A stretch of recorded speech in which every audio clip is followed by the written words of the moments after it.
In this video, APDucklover and I expand our bases from tiny villager homes like mine, or wooden towers like APDucklovers, to fortified islands that are protected from outside threats. We also greet some new members like SunXD and BrownKid. I really hope that name doesn't violate any YouTube guidelines. To start off, as I was getting ready to enchant my gear and get better stuff, SunXD messaged me in the chat and wanted to know where I was. APDucklover, he created a zombie farm, so I think that's what I'm gonna...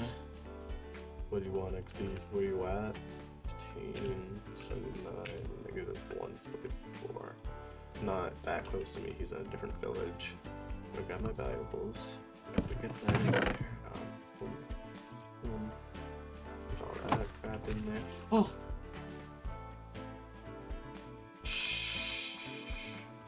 After showing SunXD around the village a little bit, it wasn't too long before APDucklover decided to come over and mess with us some. Shut up.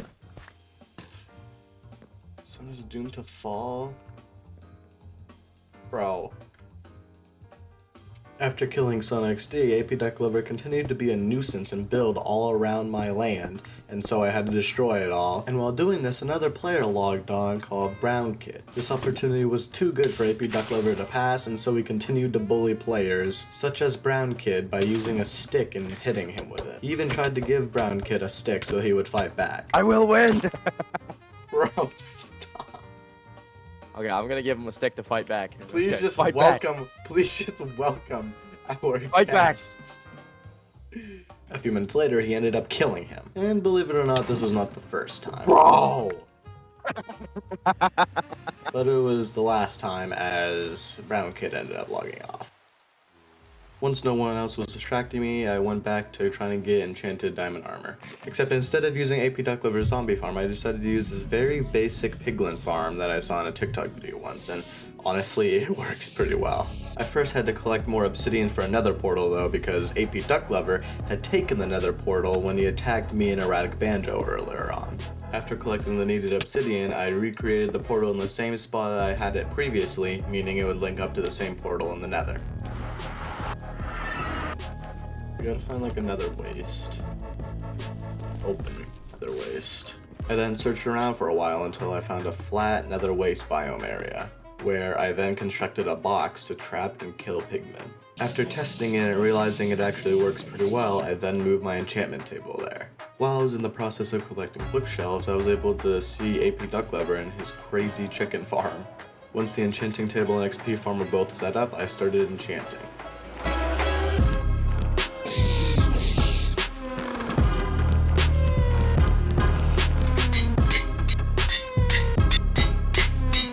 In the end, I was able to get a fully maxed out helmet, chestplate, and leggings, along with some good enchants on some tools. As a little bonus from killing a lot of pigmen as well, I got 42 gold ingots. The next day, I spent what felt like eternity getting a fully maxed out sword. This was because it would maximize my farm's output, along with give me one of the best weapons in late game PvP if I needed it. During this, I also paid a visit to a close by nether fortress, and explored it for future references. Taking a break from enchanting, my next goal was to breed more villagers, trade with more farmers for pumpkins since I had a big pumpkin farm, and to try to get a mending villager. Spoiler alert, the mending villager took me like 2 hours. Okay, I need a book. After purchasing some mending books, I then put it on my tools and armor that were fully maxed out.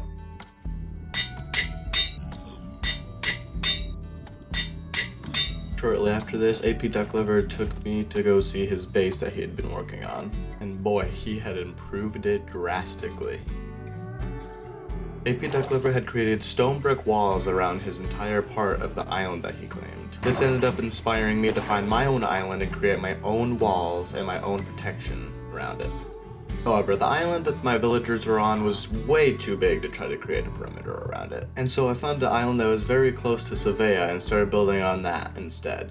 While building the walls, I experimented with different wall styles and designs until I found one that I liked, and then began the process of building this around the entirety of this island. Now, this island was smaller than the one of my villagers on it, but it was still a very big island, so this still took many hours of work. On one side of the island, there's even cliffs that were so tall, I copied APDucklover and made stone brick cliffs. For my wall design, I alternated between spruce logs and cobblestone, along with each of them having a spike on the top to make it look a little better. I was very happy with how the walls turned out, and so I decided to head back to APDucklover's base to see how the progress was going for him, and let's just say it was going incredibly well for him as well. As I went back home, I got to admire how good the walls actually look. Oh, look at the walls as they load in. Oh, that looks sick. And while I had finished almost all of the walls around the island, there was still the cliff walls that I wanted to finish, along with many ideas that I want to build in this island in the future. And to start this off, there was a part of my island that was jutting out into the sea that there was just no need for, and so I mined it all out. One of my favorite parts about this island was this natural little cove that cut into the island that I can use in the boat and go through in and out. And so after I had completed my mining session, I went through the underwater caves that are in that cove and blocked them all off so people can't sneak into my island. As I was doing this though, Spoil and SunXD wanted to know my base scores.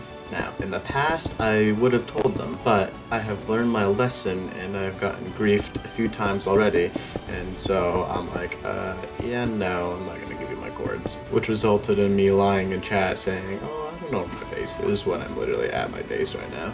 After that, I got back to finishing my cliff walls, and a part of those walls was sand, and so I decided to make those part of the cliff walls sandstone.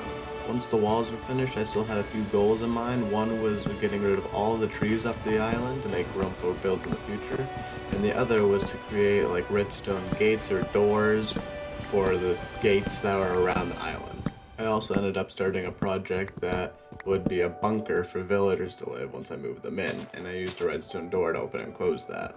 Unfortunately, I did not remember to record that session. And that is it for today's video. I hope you all enjoyed. Sorry it's a short one. I wanted this to be more of a update video since I haven't uploaded a little bit and I had a lot of footage to edit, and I wasn't able to do anything this past week because I was in Florida on vacation from school. So I apologize for that, and I apologize for any slow uploads in the future because I also have AP exams coming up this week, or one AP exam, but you get it. So does APDucklover and a few other of my friends too, so without further ado, if you enjoyed this video, feel free to like and subscribe, and have a great rest of your day. Adios, amigos.